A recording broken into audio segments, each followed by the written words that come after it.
Thank you, Mr. Chairman. I was recently down at the border with fellow senators. Actually, Senator Shaheen and I toured the border together a number of years back when we chaired and were ranking member on DHS Appropriations Subcommittee. So I've been down there before, previously as well. When I talk to the Border Patrol agents, they tell me they need barriers, technology, and people to address the situation. Do you agree with that? I do, Senator, and it's something I've spoken of in this hearing.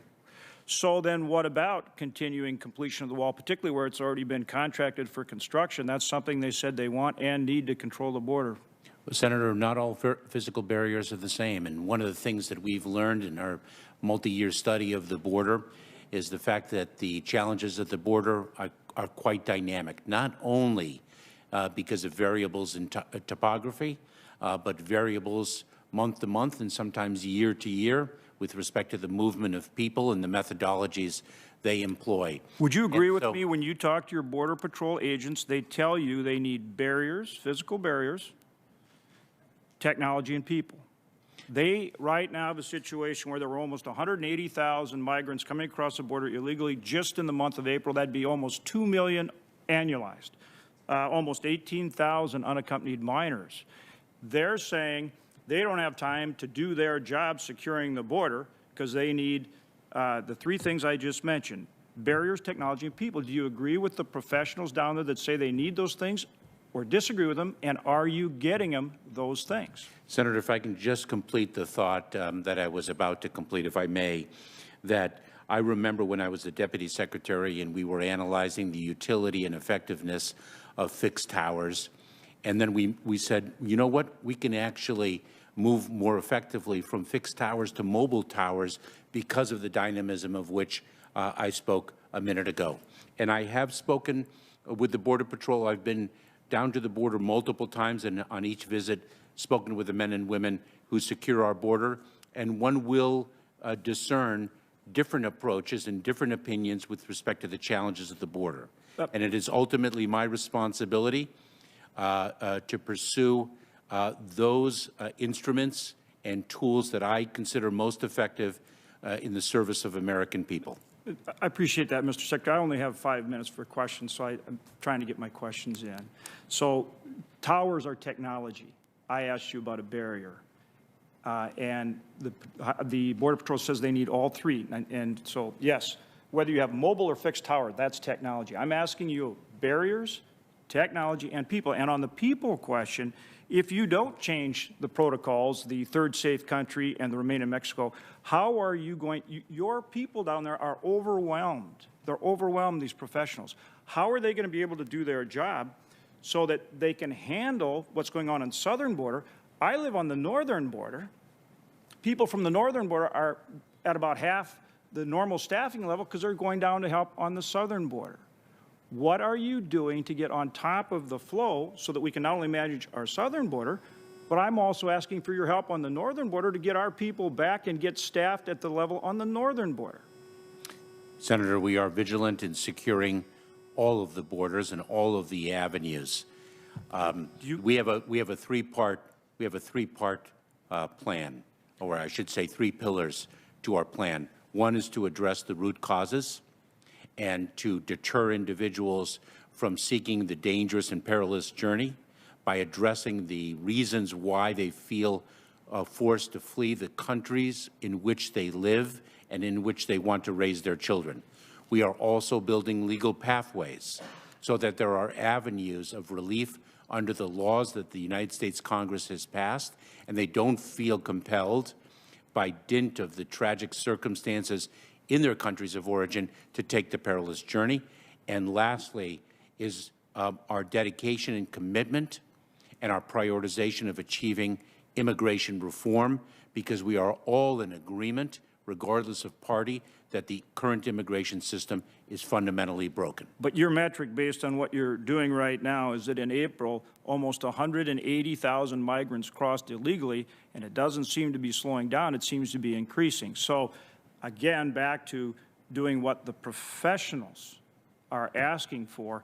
I asked you that question. I didn't get an answer in terms of specifics. I guess it's also now affecting the northern border. Are you willing to help us with the issues on the northern border? That's simple, yes or no? Senator, the answer is yes, and the Department of Homeland Security's obligations is to secure all of our borders, and the challenge of migration is not specific. Would you say that's happening now? Based on what's going on the border, do you feel that that's a secure border? Yes, Senator, I do, and let me just say that the challenge of migration is not a new phenomenon in 2021. We experienced tremendous surge in migration in 2019, in 2016, in 2014, and many years prior. How does it compare to last year with the policies that were in place last year? Senator, the surge in migration is greater this year thus far than we observed and experienced in 2020. Thank you. And 2020 was less are you than willing what to it make was in changes to your 2019. current policy to address that? Senator, yes, I am. Okay. And I will. Thank you, Mr. Secretary. Secretary Garland? I've tried to be flexible, but a vote has started, and the Senator's over this time. We have one more senator. All right, Mr. If Chairman. they could be heard, then the witnesses will be able to go on. I'll submit my other questions for the record. Thank you. And I would urge that his questions as submitted be answered. Thank you. Thank you. Senator Van Hollen. Thank you, Mr. Chairman, and thank both of you for your service and for your testimony. Today, both of you referenced in your testimony the March Intelligence Community report on domestic violent extremism poses heightened threat, and both of you and your departments had input into that report.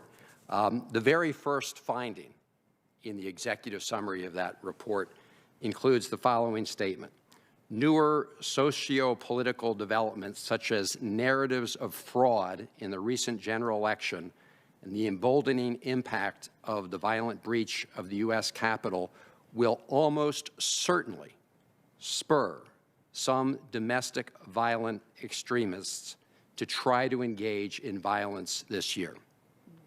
Mr. Attorney General, do you agree with that finding? I do. That's a finding of all three of the entities that wrote the report and of the intelligence community as a whole. And Mr. Secretary, do you concur? I do as well, Senator. Well, Senator Shaheen raised this issue, and I really don't think we can just gloss over it. It's not just a question of a lie about the elections. It's not only a question of deception. That's bad enough. As this intelligence community report points out, it can have lethal consequences. In fact, they predict that it will almost certainly spur some domestic violent extremists. Gentlemen, yesterday on the floor of the House, Congresswoman Liz Cheney said the following, and I'm quoting: "Today we face a threat America has never seen before. A former president who provoked a violent attack on this Capitol in an effort to steal the election has resumed his aggressive effort to convince Americans that the election was stolen from him. He risks inciting further violence." Do you agree with that statement, which is consistent with the finding in the intelligence community report? Senator, let me say this, that false narratives create a lack of confidence in our democratic institutions, and sometimes worse.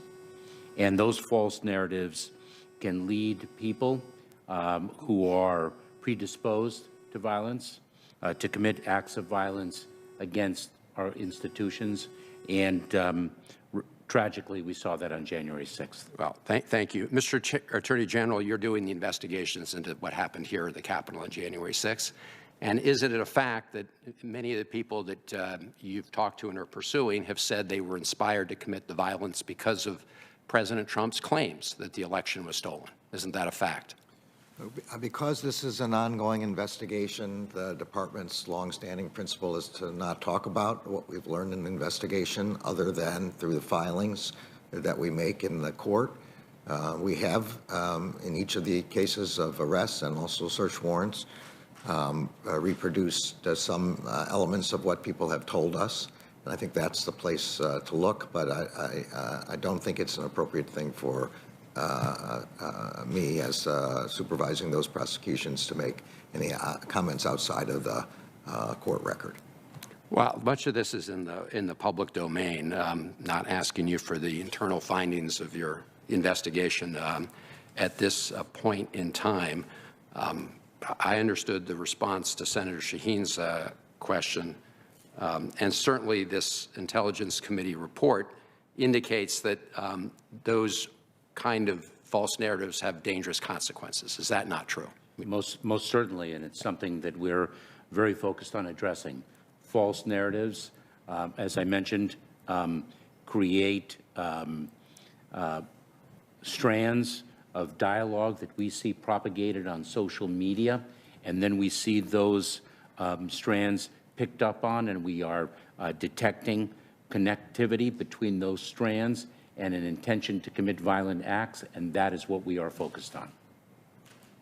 Mr. Attorney General? Yeah, so if you put it at that level of generality, rather than the specific questions about people being investigated in a particular circumstance, it is right, as the intelligence community has reported, that particularly those who end up committing acts of domestic violence get ideas from the internet and from statements, and where there are false narratives and false statements.